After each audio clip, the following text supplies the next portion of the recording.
Okay, so today we are going to take the conditional statement and write 3 other statements using it. Remember, the conditional statement is an if-then statement. If followed by the hypothesis, then followed by the conclusion. Good job. So, conditional statements, if, then. We're going to learn how to write the converse of the conditional statement, the inverse, and the contrapositive. Now, in math, we like to use symbols for everything. We want to use as few words as possible. So, for the original conditional statement, the if-then statement, the statement we start out with, P refers to the hypothesis, Q refers to the conclusion. All right, and that's going to be really important tomorrow and the day after when we're taking the conditional statements and we're taking these converse, inverse, and contrapositives and we're trying to match them up and figure out what they are in relation to the conditional statement. The first one we're going to work with is the converse. Symbolically, the converse would look like this. Arrow. Oh, that's an ugly arrow. The arrow, I want you to think of the word implies. So the converse, Q implies P. So if we started out with a P implies Q, that's the conditional statement, and we switched to a Q implies P, what did we do with those two things? Right, we switched, or sometimes we might use the word flipped. The way I want you to think about it is change the order. Why is change the order important? Well, converse is CO, change the order is CO. And so we've switched the place of the conclusion and the hypothesis. So here's our example. If the sky is gray, then it will rain. So the sky is gray would be our hypothesis or our P. It will rain is the Q. It's the conclusion. We want to change that order. So you're probably thinking, then it will rain if the sky is gray. No, that's not what I mean by changing the order. What I mean is we're going to say, if it rains, sometimes you got to change the verb a little bit, then the sky is gray. So you just rewrite it so that the it will rain part is now the if statement and the conclusion is the sky is gray. Okay? Next example. If two planes are parallel, then they do not intersect. So I want my sentence, my new statement, my converse statement to be, if they do not intersect, then the two planes are parallel. That's perfectly okay, but wouldn't it be nice if we knew what they was to start out with? So, if two planes do not intersect, then they are parallel. All right, I forgot to write the P and the Q to start out with. Sorry. So if two planes do not intersect, then they are parallel. That's a much nicer sentence if we start out with what we're talking about. We're talking about two planes. So it's much nicer if we start out saying that instead of just throwing the they out there. All right, our next is the inverse. So the inverse does not change the order. It negates the hypothesis and conclusion. Symbolically, it would look like this. So conditional, I'm always going to go back to the conditional, is P implies Q. So if I negate that, I put this little squiggly. Now that little squiggly has a name called tilde. I think that's what it's called. But I kind of call it a squiggly. So you're either going to insert the word no or not, or take it out. So when you think about negating something, that's actually changing its sign. If it's positive, you would make it negative. And if it was negative, you would make it positive. So we make it negative by putting in the word no or not. And we would make it positive by taking the no or the not out. So let's see this example. Same two sentences. If the sky is gray, then it will rain. So somewhere we're going to have to negate that. We're going to take is gray and make it a not gray. And then will rain, will not rain. So this is what it looks like. If the sky is not gray, then it will not rain. And then the second sentence, notice I didn't change the order. P and Q. If two planes, and yes, you might hear my dog barking. That's Nova. She's just saying hello. If two planes are parallel, then they do not intersect.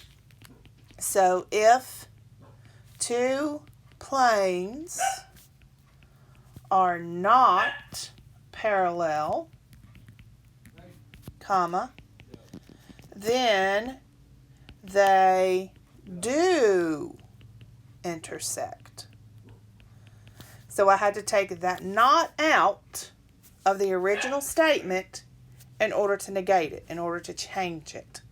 So if two planes are not parallel, then they do intersect. And again, I forgot to write the P and the Q.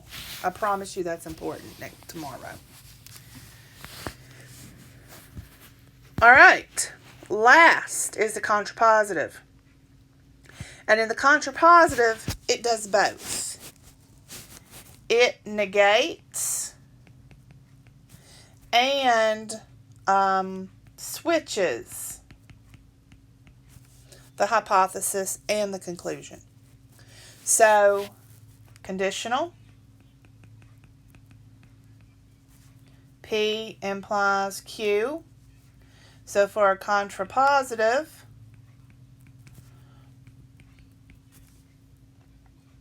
I'm going to switch it first. Oh, that's an ugly. You're going to negate it and switch it. All right. So, same two sentences. If the sky is gray, then it will rain. So I've got to flip it. So I've got to say, if it rains, then the sky is gray. But I also got to change the sign. So I've either got to put in a no or take out a no. There's not a no to take out, so I got to put one in. So, P, Q. So first, let's make this second part.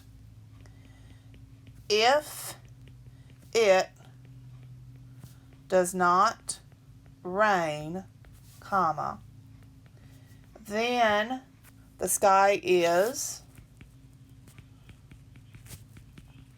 not gray.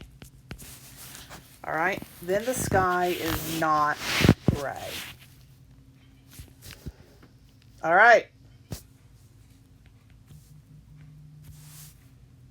If two planes are parallel, then they do not intersect. So, if two planes intersect, then they are not parallel. Now, special note, no matter what you may think, the contrapositive is always a true statement. Now, we didn't talk as we went through these notes. We didn't talk about whether or not these new statements were true or false. Okay? Let's go back to the beginning. If the sky is gray, then it will rain. Is the conditional statement always true? No. We get rainbows, and it's a bright blue sunny day, and it sometimes still rains. So, if it rains, then the sky is gray. Neither one of those is always going to be true, no matter what. We could think about examples that could contradict the sky being gray and rain. Sometimes the sky is gray and it snows. Okay? If two planes are parallel, they do not intersect. Is that always true? Yeah, that is always true. That's by definition of parallel. If things are parallel, they don't intersect. So if two planes do not intersect, then they are parallel. Yeah, that's always going to be true too. The inverse. We've talked about the gray, the sky being gray, and whether or not it's going to rain. That we can come up with something that's going to contradict that. However, if you have a contrapositive statement, all right, if you have a contrapositive statement, you always accept that as a true statement. Doesn't matter if you can come up with an example that you think is a counterexample. You always accept the contrapositive as a true statement. All right. Here's what you're going to be doing today for your work. You're going to start out with a conditional statement, and you're going to have to write the three converse, the inverse, converse, and contrapositive. Okay? And I want you to represent each one symbolically so that you know what your symbols are and you get used to seeing those. So, if it snows tonight, then there's a typo right here. The word then should be there. If it snows tonight, then Floyd County will not have school tomorrow. All right? If it snows, that's my P. Floyd County will not have school is my Q. So the inverse.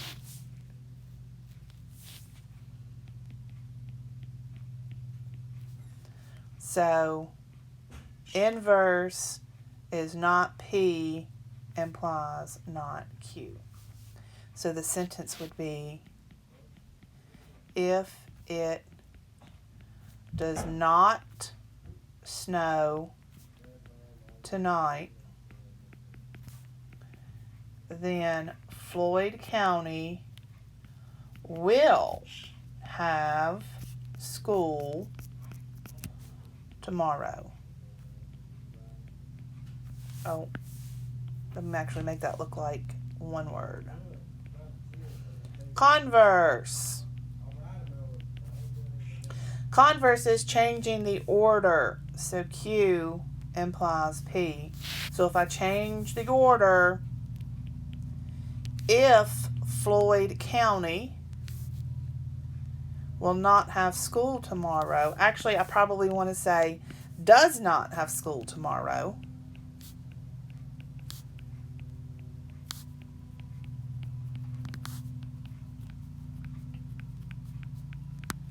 comma, then it snowed tonight. Now let me think about this sentence for a minute. If Floyd County does not have school tomorrow, then it snowed tonight, or it will snow tonight. Let's say it like that. It will snow tonight. And contrapositive. Contrapositive. Contrapositive. Everything happens. So I've got to negate it and flip it. So not Q implies not P. So, if Floyd County has school tomorrow,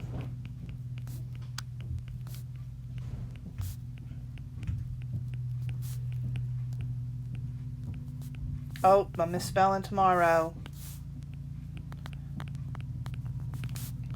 then it did not snow, or will not. Probably should say will not.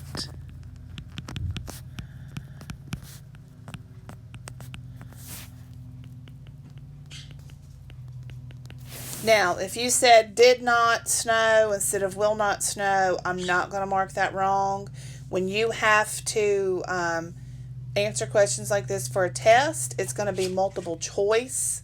So you're not going to have to be so worried about your grammar or your subjects. You know, if you said, like earlier, I wanted you to say, start out by saying the planes being parallel instead of using the word they. You're going to have multiple choice when you have to take a test on this stuff. Today, however, you are writing sentences like this. So I want you to get your thinking cap on. And that's all the notes that I got for you today.